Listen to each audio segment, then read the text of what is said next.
Graça e paz, irmãos. Gostaria de saudar você com a graça e a paz do Senhor Jesus. Como é bom, como é maravilhoso poder estar cultuando ao nosso Deus. Até aqui o Senhor tem nos abençoado, até aqui o Senhor tem nos sustentado. E eu creio que Deus vai continuar falando com você através da sua palavra. Eu convido você a abrir comigo a sua Bíblia em Efésios, capítulo de número 4, versículo de número 30. Efésios 4, 30.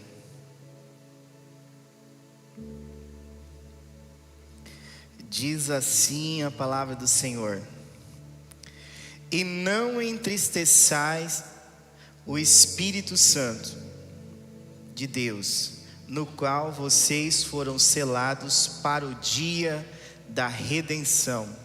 E não entristeçam o Espírito Santo de Deus, no qual vocês foram selados para o dia da redenção. 1 Tessalonicenses, capítulo de número 5, versículo 19, diz assim: Não apagueis o Espírito Santo. Não apagueis o Espírito Santo. Eu quero meditar um pouco nessa noite com você. O tema dessa noite é: valorize a presença de Deus. Valorize a presença de Deus. Você que Deus tem falado ao seu coração até aqui nesse culto, e o Senhor tem falado muito comigo nesses últimos dias, nas orações aqui no culto da primícia. Pela manhã nós estamos aqui de segunda a sexta, e o Senhor falou muito ao meu coração essa semana. Nós estávamos lendo a carta à igreja de Éfeso, o capítulo 4, quando chegou aqui o apóstolo Paulo dá um conselho à igreja em Éfeso: E não entristeçam o Espírito Santo de Deus, no qual vocês foram selados para o dia da redenção.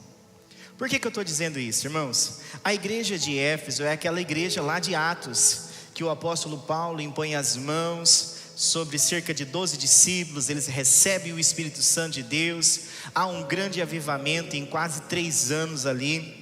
A palavra do Senhor diz que veio um grande avivamento sobre Éfeso. Eles vieram queimando em praça pública os livros de magia, confessando os seus pecados. Agora o apóstolo Paulo escreve uma carta aos irmãos em Éfeso e diz assim: Não entristeçam o Espírito Santo de Deus, no qual vocês foram selados para o dia da redenção. Mas eu já ouvi falar, pastor Christian, que o Espírito Santo é uma força, que o Espírito Santo é uma energia. Não, querido, o Espírito Santo é uma pessoa. Jesus, ele chega a dizer: olha, vocês não blasfemem contra o Espírito Santo. Não blasfemem contra o Espírito Santo de Deus.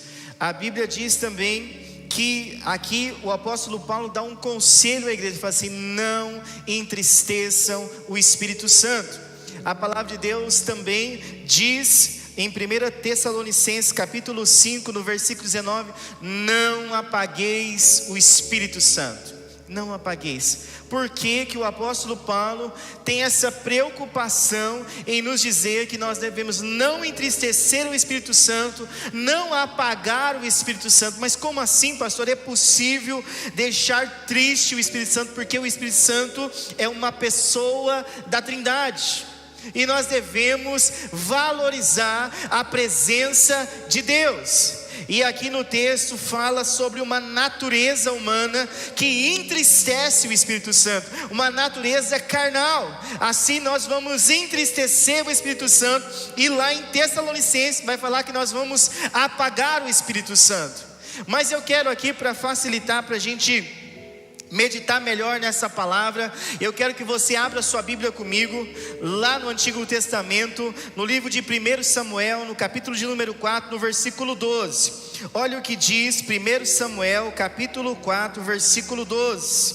Tem uma história de um sacerdote que ele fez algo que entristeceu o Espírito Santo, que apagou o Espírito Santo na igreja, no seu tempo. Olha o que diz o texto: Primeiro livro de Samuel, capítulo 4, versículo 12. Então um homem de Benjamim, saindo das fileiras, correu e no mesmo dia chegou a Siló. Ele havia rasgado as suas roupas e espalhado terra sobre a cabeça. Quando chegou Eli, estava sentado numa cadeira perto da estrada, olhando como quem espera, porque o seu coração estava tremendo pela arca de Deus. Depois que o homem entrou na cidade e deu a notícia, toda a cidade começou a gritar. Eli, ouvindo os gritos, perguntou: que alvoroço é esse? Então o homem correu e deu as notícias a Eli. Ora, Eli estava com 98 anos, os seus olhos já não se moviam e ele não podia ver. O homem disse a Eli: eu venho da frente de batalha, eu fugi de lá hoje mesmo. Eli perguntou-lhe: o que aconteceu, meu filho? Então o mensageiro respondeu: Israel fugiu dos filisteus, houve grande matança entre o povo. Além disso, os seus 2 filhos, Ofni e Finéias, foram mortos, e a arca de Deus foi tomada. Quando ele fez menção da arca de Deus, Eli caiu da cadeira para trás, junto ao portão da cidade, quebrou o pescoço e morreu. Ele era um homem velho e pesado, e havia julgado Israel durante 40 anos. A nora de Eli, a mulher de Finéias, estava grávida.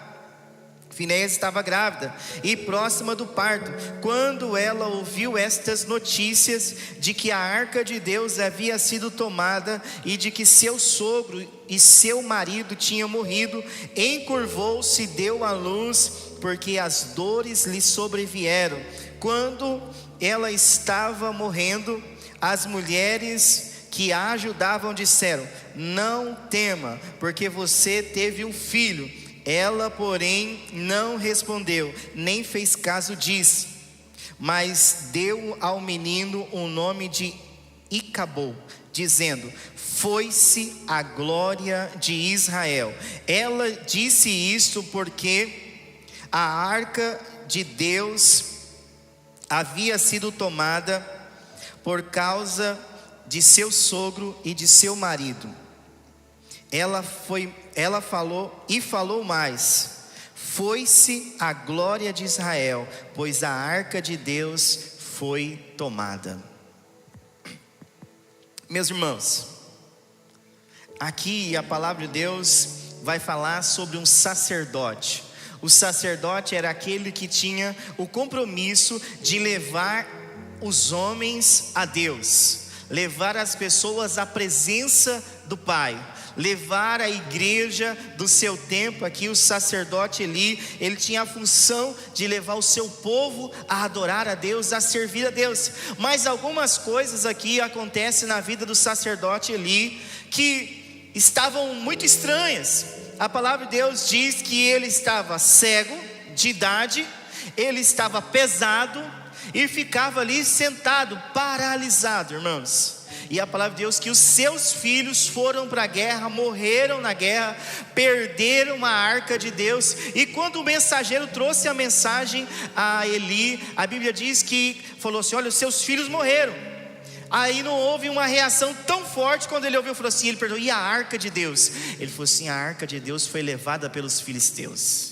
E quando ele ouviu isso, a Bíblia fala que ele era um homem pesado, de idade. Ele caiu para trás e quebrou o pescoço. A sua nora estava gestante, estava grávida. Quando ela viu que a glória de Deus, que a arca de Deus tinha sido levada, ela pegou e começou a entrar em trabalho de parto. Ela ficou desesperada, o povo estava gritando desesperado, e ela também ficou desesperada. E a Bíblia diz que ela entrou em trabalho de parto e morreu no parto também.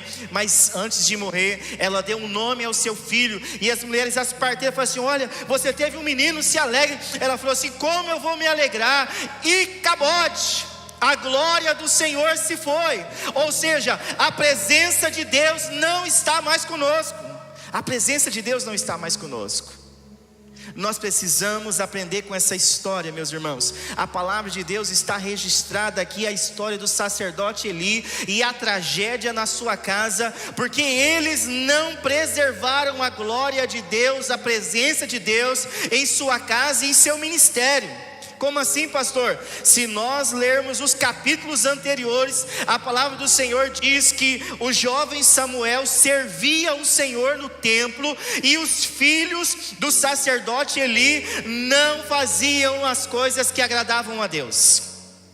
E Deus fala com o menino Samuel e separa ele para ser um profeta de Deus, porque a casa de Eli não servia a Deus verdadeiramente. Eles faziam tudo o que desagradava o Senhor. E agora os seus filhos morrem na guerra. O próprio Eli morre, cai ali, morre, quebra o pescoço. A sua nora morre, porque a glória de Deus não era mais com eles. Um sacerdote sem a presença de Deus, uma nação sem a presença de Deus. É a mesma coisa, meus irmãos, se a igreja de Jesus, imagine a nossa igreja sem a presença de Deus. É impossível, nós não vamos poder caminhar, nós não vamos saber servir, nós não vamos conseguir viver sem a presença de Deus. Mas a Bíblia diz que a tragédia veio porque a presença de Deus foi levada embora. Eles não valorizaram a presença de Deus. Aí nós vamos entender os motivos dos conselhos do apóstolo Paulo, quando ele escreve em Efésios capítulo 4, no versículo 30: não entristeçam o Espírito Santo, que vocês são selados. Não entristeçam o Espírito Santo. Querido irmão, o que nós estamos fazendo com a presença de Deus? A presença de Deus, ela tem somente se manifestado durante um culto, ou a presença de Deus tem sido real na nossa vida diariamente, na nossa casa? Porque se nós formos estudar a história de Eli e a sua casa, eles não valorizavam a presença de Deus. Foi necessário o Senhor levantar o menino Samuel como um profeta de Deus, porque Samuel honrava a Deus e a sua presença, e Deus fala com ele. E quando Deus fala com Samuel, nos capítulos anteriores, a Bíblia fala no capítulo de número 3, que era muito raro as vezes que o Senhor falava com as pessoas, era quase que não existia mais. Sabe por quê, meu irmão? Porque a casa de Eli não obedecia a palavra de Deus. Quando que eu vou entristecer o Espírito Santo, pastor? Quando eu e a minha casa não obedecemos a palavra de Deus. Quando nós deixamos de obedecer, quando nós deixamos de praticar a palavra de Deus,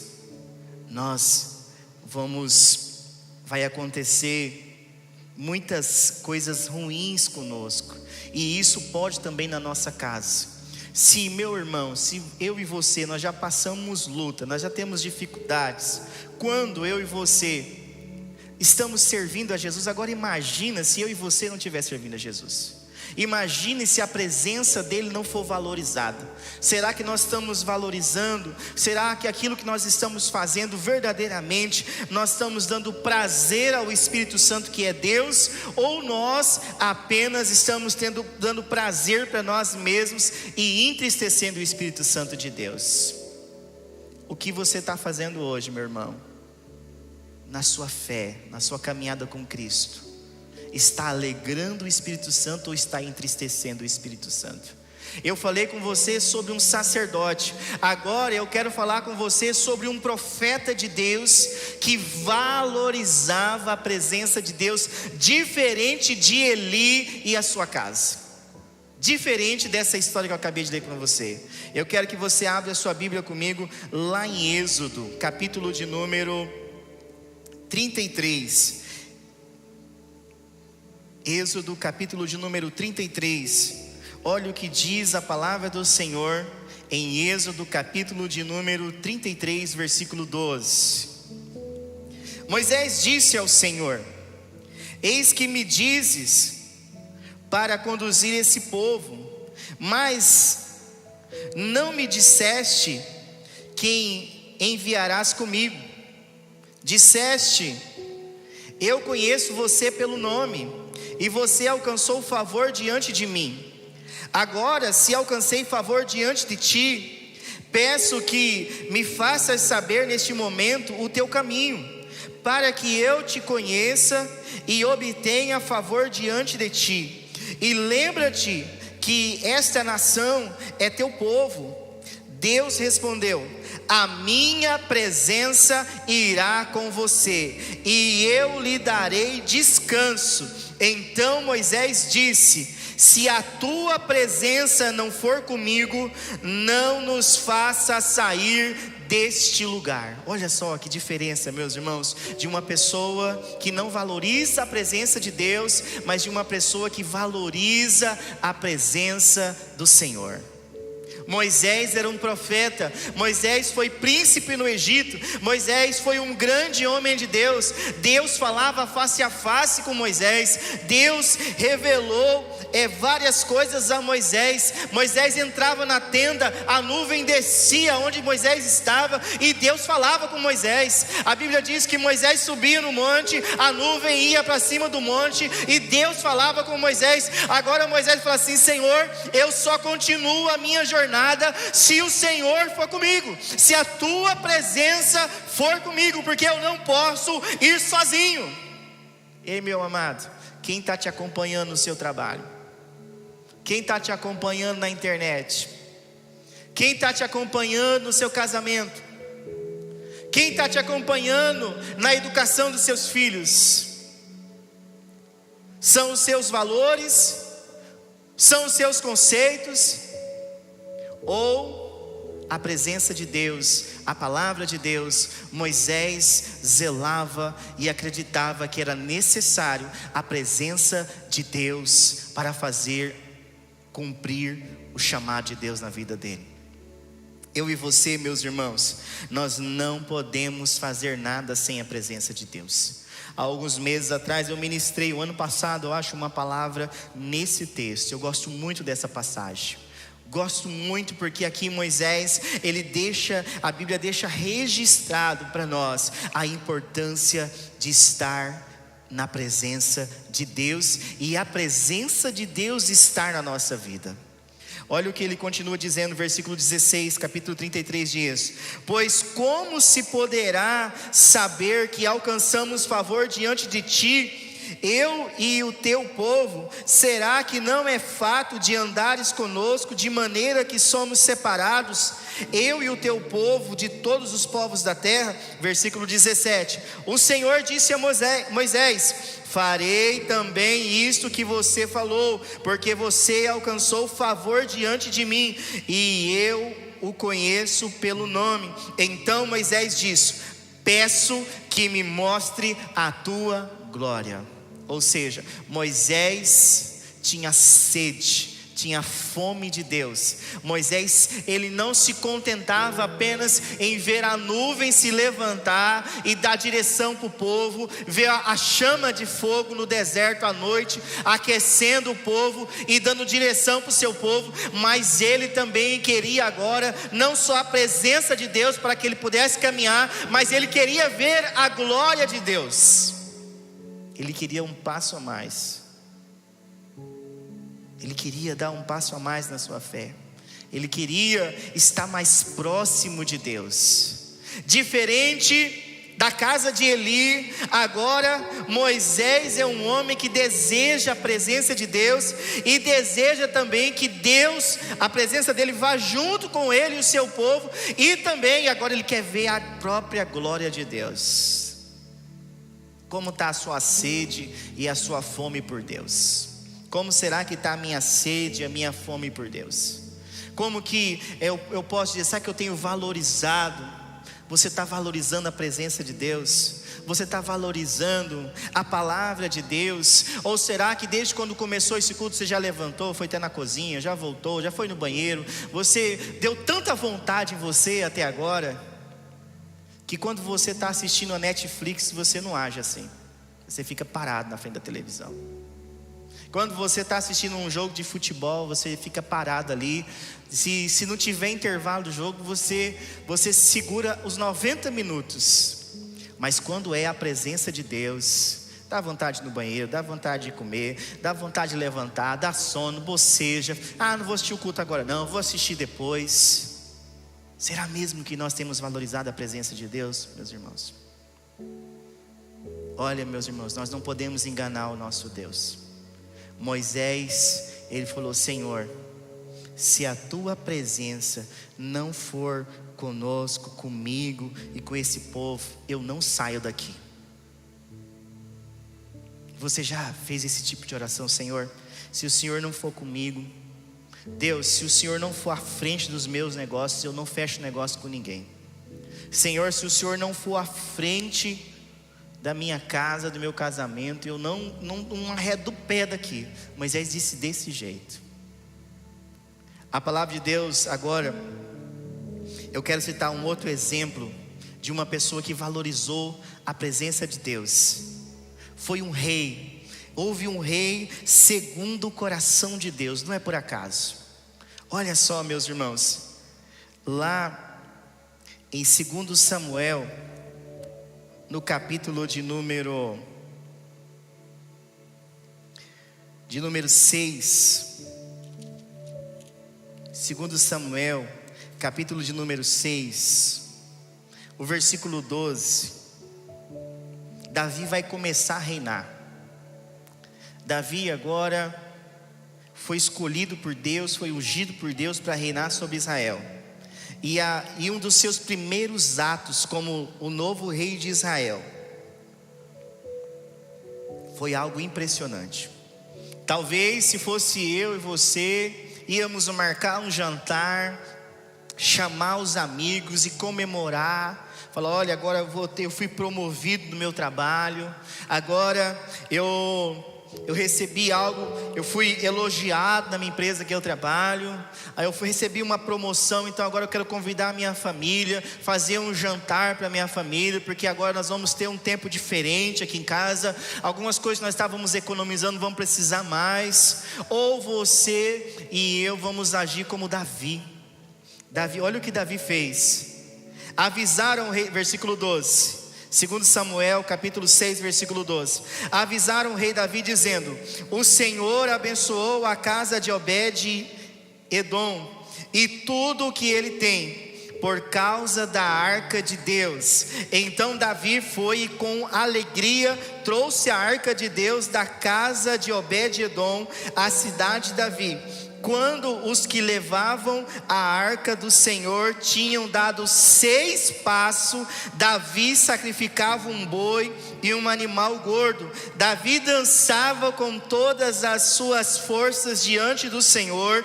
Ele estava cingido de uma estola sacerdotal de linho. Assim Davi, com todo Israel, levou a arca do Senhor com júbilo e ao som de trombetas. Olha só o que Davi fez, meu irmão. A Bíblia diz assim: Davi falou assim: olha, Deus prosperou a casa de Obed-edom, que era um homem simples. Ele falou assim: dá 6 passos, 1, 2, 3, 4, 5, 6, mata um boi para Deus, louva a Deus, adora a Deus, Israel, porque Deus está conosco novamente. A arca de Deus voltou para Israel, a glória de Deus, a presença de Deus voltou. Meu irmão, sabe o que Deus quer que faça quando eu e você for promovido lá no seu trabalho? Deus quer que você chame a sua família, faça um culto de gratidão a Deus. Deus quer que você prepare algo para Ele, em gratidão a Ele, assim como Davi fez. Davi foi promovido rei, Davi foi atrás da arca, da presença de Deus. Ele falou assim: eu não posso reinar se a presença de Deus não estiver comigo. Eu não posso ser um rei segundo o coração de Deus se a presença de Deus não estiver no meu reino. Eu vou ser um derrotado. A palavra de Deus, eu estou lendo um livro e eu achei interessante nesse capítulo, eu não lembro agora o capítulo certo, mas diz também no livro de Samuel que um dia o rei Saul, que foi um rei anterior a Davi, ele foi e teve uma vitória, e Deus, ele tinha que oferecer um sacrifício, mas a palavra de Deus diz que não era a função dele. E o que ele fez? O Samuel estava demorando. O profeta Samuel já era um homem, já um senhor, era um profeta em Israel. Ele pega e aguardando, e o Samuel não chegava. Sabe o que ele fez? O soldado deles começou a dispersar, começou a abandonar ele. Mas ele era um homem muito orgulhoso. Sabe o que ele fez, meu querido irmão? A Bíblia diz que ele pegou uns animais e ofereceu em sacrifício. Quando Samuel chegou, falou assim: por que você fez isso? Essa não era a sua função. Ele estava com medo, meus irmãos, de perder o status de rei. Ele não estava preocupado em agradar ao Senhor quando ele ofereceu em sacrifício. Aí vem aquele versículo. Samuel fala para Saul: é melhor obedecer do que sacrificar. Olha a diferença. A Bíblia fala assim: olha, por causa disso, Saul, a partir de hoje o seu reino foi entregue a outra pessoa. E esse homem que vai reinar sobre Israel é um homem segundo o coração de Deus. E a Bíblia começa a relatar a história de Davi nos livros de 2 Samuel, que a primeira coisa, que Davi vai atrás da arca, quando ele sabe que a arca não está com o povo, que após Saul ter perdido aquela guerra, Davi vai atrás da arca, e traz, e ele, quando tropeçaram os bois e a pessoa toca e morre, eles deixam a arca na casa de Obed-edom, um camponês simples, mas Deus começou a prosperar. Avisaram Davi correu até lá e falou: vamos nos organizar, nós vamos melhorar para que isso não aconteça de novo, nós queremos que Deus se alegre com o nosso culto. E ele falou assim: cada 6 passos que der, vocês matam um boi, nós celebramos, a arca está voltando para Israel. E ele, irmãos, tirou a roupa dele de rei e começou a dançar, e começou a adorar a Deus. Ele não estava preocupado. Ele não estava preocupado se iam falar assim: olha, o rei de Israel, o novo rei, está dançando em frente da arca, está adorando a Deus como se fosse uma pessoa comum. Porque Davi sabia que para os homens ele era o rei, mas ele servia o rei dos reis e o senhor dos senhores. Ele era apenas um servo diante de Deus. Quem valoriza a presença de Deus sabe que nós só somos servos de Deus, e Ele é o Rei dos reis, Senhor dos senhores. Nós não somos nada, igreja. Nós somos aqueles que carregam a arca. Nós somos aqueles que trazem, aqueles que atraem a presença de Deus através do sacrifício de adoração. Está lá em Hebreus que Deus espera do seu povo sacrifícios de louvor, sacrifícios de adoração, obediência, meus irmãos, obediência, valorizar a presença de Deus. O apóstolo Paulo fala lá na carta aos Efésios, fala assim: não entristeçam o espírito. Depois ele escreve para os irmãos lá de Tessalônica, fala assim: não apaguem o Espírito Santo de Deus. Por que ele estava tão preocupado? Porque ele sabia que se a presença de Deus não fosse real na igreja de Cristo, a igreja estava dada ao pecado, a igreja estava largada às traças sem a presença de Deus. Olha o que diz o texto de Samuel. A Bíblia diz que Davi adorou, Davi sacrificou, Davi se alegrou, tocou trombeta, começou a dançar, a celebrar com o povo a vinda. Fala depois no final, até o versículo 19, vai falar assim que ele começou a distribuir pão, ele começou a adorar, o povo começou a comer, eles começaram a celebrar, houve uma grande festa, porque a presença de Deus estava retornando para Israel. Como que está o clima aí na sua casa? Há uma festa porque a presença de Deus é real na sua casa. Você quer ver a sua casa ficar alegre novamente, o seu casamento, a vida dos seus filhos? Atrai a presença de Deus até o seu lar. Atrai a presença de Deus. Esse lugar aqui que foi construído como lugar de adoração, se a presença de Deus não se manifestar aqui nesse lugar, quando a igreja se reunir, meus irmãos, vai ser um culto vazio, vai ser algo mecânico, vai ser algo do homem. E na verdade tudo que é preparado aqui só tem um propósito: adorar aquele que é, aquele que sempre será o Senhor dos senhores. E nós também cremos que a presença dele é o que mais desejamos nos nossos cultos. A Bíblia também conta que um dia Davi, ele voltou, ele estava numa batalha, e quando ele voltou com os seus homens, a palavra de Deus diz que ele chegou lá, as mulheres tinham sido levadas, os filhos tinham sido levados. E sabe o que aconteceu? Eu estava lendo nesse livro, tanto a atitude de Saul como a atitude de Davi, como que foi diferente. Davi, ele, quando os homens viram que a sua família não estava mais lá, ele falou assim: vamos matar Davi. Davi não pegou e falou assim: peraí, eu vou oferecer um sacrifício, peraí, eu vou resolver do meu jeito. Não, a Bíblia diz que Davi buscou ao Senhor. Davi buscou ao Senhor, e o Senhor falou assim: pode ir, Davi, que eu vou trazer de volta a família dos homens. E eles foram lá e trouxeram e resgataram a sua família. Ou seja, Davi era um homem que andava na presença de Deus. Eu estava conversando com a minha esposa sobre isso. Eu falei assim: amor, a única vez que a gente vai ver na Bíblia, das poucas vezes que Davi não busca a presença de Deus, ele se dá muito mal. E é assim nos nossos dias. Todas as vezes que eu e você não valorizamos a presença de Deus, todas as vezes que eu e você não buscamos a presença de Deus nas nossas decisões, na nossa casa, na nossa família, nós sempre vamos nos dar mal. Sempre nós vamos pagar um preço muito alto, porque nós não obedecemos a palavra. Olha o que diz o capítulo 5 de Efésios, no versículo 18. Paulo no capítulo 4 fala assim: não entristeçam o Espírito, não entristeçam o Espírito Santo.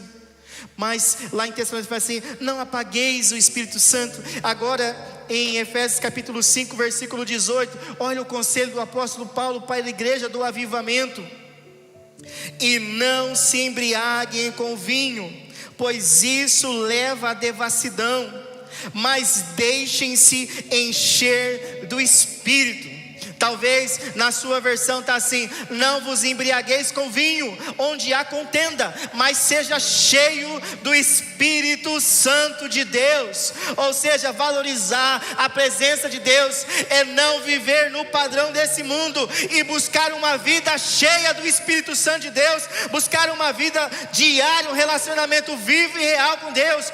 Meu irmão, é ser cheio, encher do Espírito Santo. Eu estava falando com os irmãos aqui na madrugada que existe um verbo contínuo no grego. Ou seja, não é que eu orei hoje 1 hora, 2 horas, que amanhã eu não preciso de orar de novo. É como se fosse um automóvel que tem que colocar o combustível para ele andar. Se você enche o tanque, se você andou a quilometragem certa lá, que vai dar um tanque de combustível, se você não encher novamente, você vai ficar parado. O seu carro vai parar, a sua moto vai parar. E é assim na vida cristã, meu irmão. É assim, é um relacionamento diário com Deus. É todos os dias. É todo dia você tem que ser cheio do Espírito Santo. Todo dia você tem que orar. Todo dia você tem que ler a Bíblia. Todo dia você tem que se relacionar com Deus. Nós precisamos nos relacionar diariamente com Deus. Se nós queremos uma vida cheia do Espírito Santo, tem que acordar cedo, meu irmão, lava o rosto e fala: Deus, o Senhor é prioridade para mim, Senhor. Meu Senhor, eu vou começar a me dedicar mais à oração. Senhor, eu vou separar um tempo para me dedicar ao Senhor. Meu irmão, em dias de pandemia, é dia de relacionamento vertical com Deus.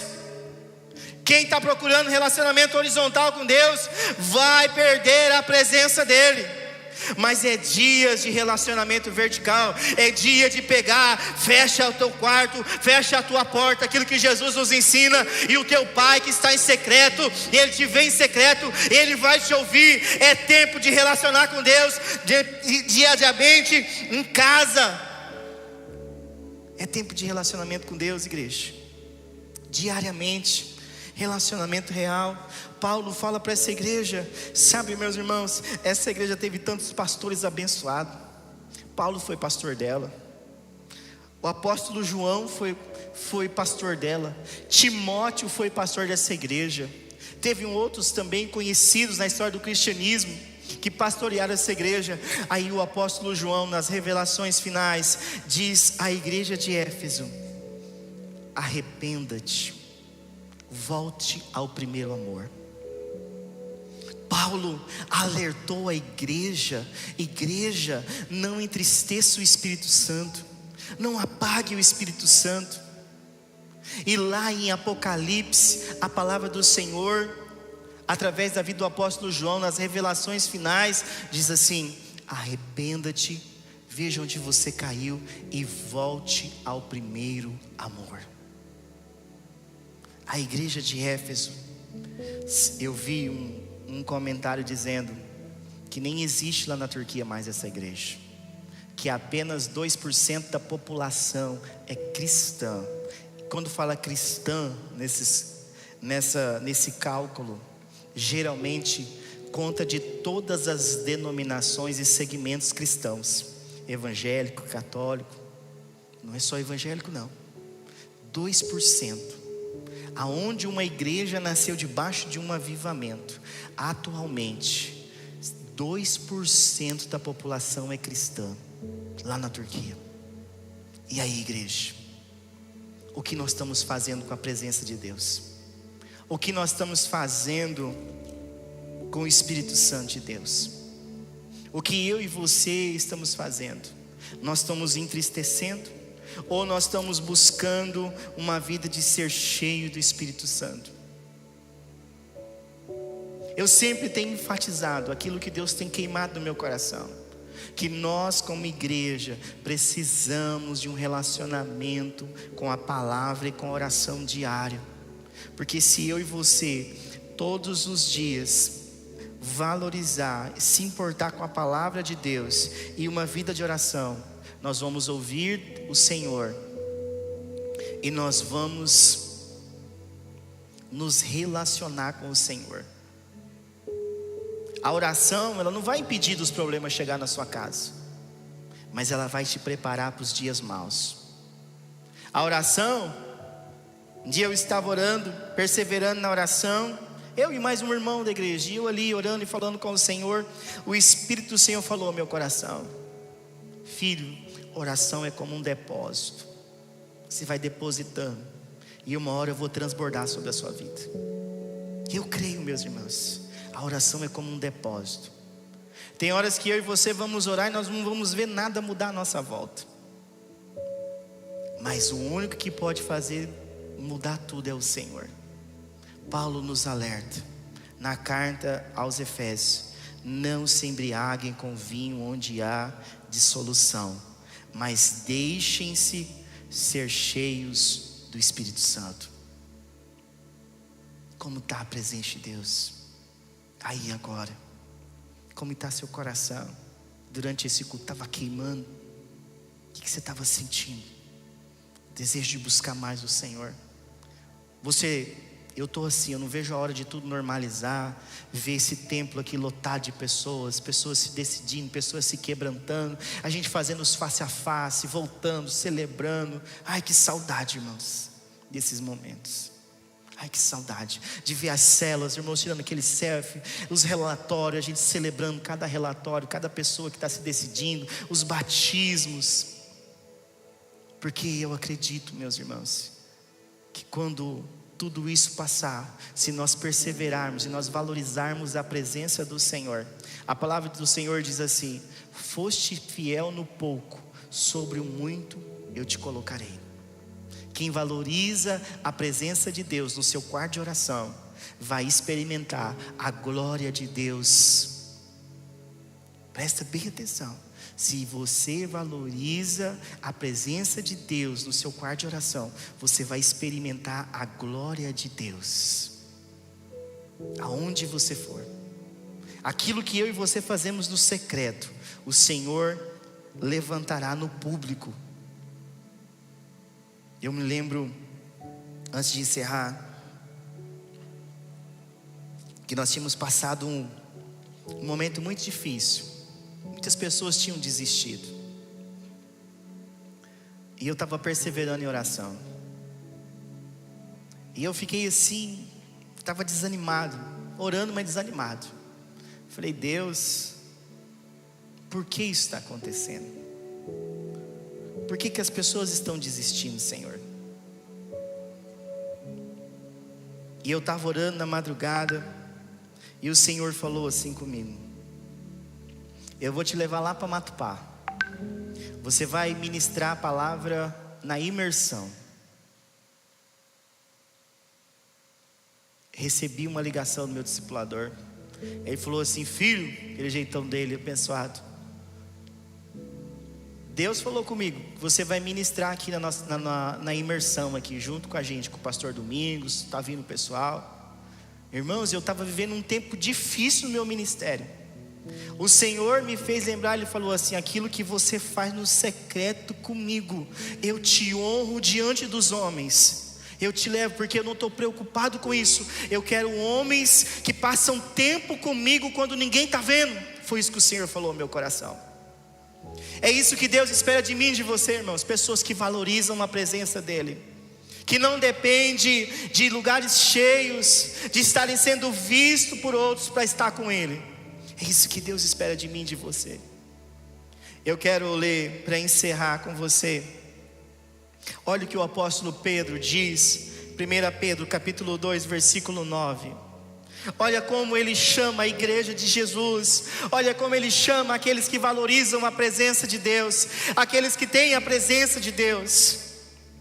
Vocês, porém, são geração eleita, sacerdócio real, nação santa, povo de propriedade exclusiva de Deus, a fim de proclamar as virtudes daquele que os chamou das trevas para a sua maravilhosa luz. Ei, meu irmão, eu e você, nós somos a geração eleita, nós somos o sacerdócio real nessa geração. Nós somos chamados para levar a palavra de Deus, para viver o evangelho, para levar a presença de Deus. Aonde eu e você estiver, a presença de Deus vai chegar, meu irmão, porque nós amamos o nosso Deus e nós não dependemos das circunstâncias para servir a Deus. Quero convidar você a fechar os seus olhos comigo. Feche seus olhos aí. Se você quiser colocar a mão no seu coração, coloca a mão sobre o coração. Se você está com dificuldade de orar, se você está muito para baixo, muito desanimado na fé, eu quero orar com você nessa noite. Senhor, em nome de Jesus Cristo, ó Deus, a tua palavra diz: não entristeçais o Espírito Santo, ó Pai. A tua palavra diz: não vos embriagueis com vinho onde há contenda, Senhor. A tua palavra diz: enchei-vos do Espírito Santo. A tua palavra diz: vocês são a geração eleita, o sacerdócio real, a nação santa, o povo escolhido, separado, comprado por um alto preço. Deus, eu oro por mim, eu oro pelo meu irmão, pela minha irmã, ó Deus, que, ó Deus, a presença do Senhor, parece que cada dia mais ela está sentindo mais longe do Senhor. Que nessa hora, Pai, nesse momento, ó Deus, haja uma restauração dessa fé, Senhor. Que a presença do Senhor venha encher, venha transbordar o coração dela nesse momento, ó Deus. Ó Espírito Santo, começa a soprar o teu poder sobre essa vida. Começa a soprar o teu poder nesse casamento. Começa a soprar, Senhor, que a tua presença seja real nessa vida, nessa casa, Senhor. E essa pessoa que estava pensando em se matar, Deus, que ela encontre a tua presença, ó Deus, em nome de Jesus. E que esse teu servo, essa tua serva, ó Deus, que tem perseverado no secreto, ó Deus, ó Deus, eu creio que o Senhor vai honrar a fé dessa pessoa. O Senhor vai honrar a fé do meu irmão, da minha irmã, Senhor. O Senhor há de honrar as nossas orações, porque o Senhor continua, Deus, com aqueles que valorizam a sua presença, com aqueles que amam o teu nome, com aqueles que querem subir no monte como Moisés para ver a tua glória, ó Deus. Oh Deus Todo-Poderoso, a tua presença é o que nós mais queremos, ó Deus, todos os dias. Senhor, nos ensina a ter um coração grato como Davi, Senhor. Nos ensina, Senhor, em nome de Jesus. Deus, tira de nós todo o comodismo, ó Pai, religioso, como Eli tinha, como os filhos dele tinham, Senhor. Afasta de nós, Senhor, afasta do nosso coração, Senhor, afasta da nossa vida, Pai, em nome de Jesus. Oh Deus, nós queremos a tua presença, Senhor. Nós queremos, ó Pai, do teu Espírito, ó Deus. Nós queremos do teu amor, Senhor. Nós queremos da Tua palavra, Deus, em nome do Senhor Jesus, ó Deus, que eu oro, ó Deus, que eu Te agradeço, ó Deus, pela vida do meu irmão, pela minha casa, pela minha família, Senhor, pela Tua presença se manifestar no meu lar, pela Tua presença se manifestar no meu quarto de oração. Oh Deus, muito obrigado, Deus, porque eu sinto a Tua presença quando eu abro a Tua palavra, Senhor, pela Tua presença neste lugar, Senhor, em nome de Jesus. Muito obrigado, Senhor. Muito obrigado, Senhor. Continue nos abençoando em nome de Jesus, Senhor. Esta é a minha oração, Senhor. Amém e amém. Amém, meu irmão. Você está valorizando a presença de Deus?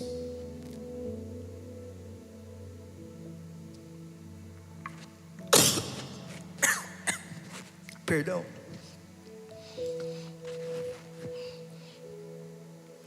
Eu quero desafiar você. Algumas semanas atrás, os jovens têm desafiado os membros dessa igreja a orar, a ler a Bíblia, a jejuar. Os desafios acabaram. Alguns já passaram. Agora eu desafio você a ter um relacionamento vivo e real com Deus diário, como estilo de vida. A acordar, seja na madrugada ou antes de dormir, orar. Não porque cumprindo como se fosse um ritual religioso, mas porque você ama estar na presença de Deus. Porque você não consegue viver sem a presença de Deus. Eu quero desejar uma ótima semana para você. Terça-feira, em nome do Senhor Jesus, nós vamos ter o culto presencial. Você e a sua família. Se você não faz parte do grupo de risco, não tem motivo de você ficar em casa assistindo. Se você pode estar adorando ao Senhor com os irmãos, tire esse tempo para o Senhor. Agora, se você faz parte do grupo de risco, o Senhor sabe disso. Eu quero desejar que o Espírito Santo de Deus, o Consolador, aquele que enche, aquele que leva a presença do Pai, esteja transbordando sobre a sua vida essa semana. E que esse culto de hoje venha despertar você, venha te ajudar a caminhar um pouco mais, a não desistir, a não desanimar. Que o Senhor, que o Espírito Santo, que o amor do Pai, que as doces consolações do Espírito Santo sejam com você, em nome de Jesus. Vamos falar a nossa frase? Levanta a mão aí, chama as crianças. 1, 2, 3 e... Em Jesus somos mais que vencedores. Deus abençoe, em nome de Jesus. A paz, querido.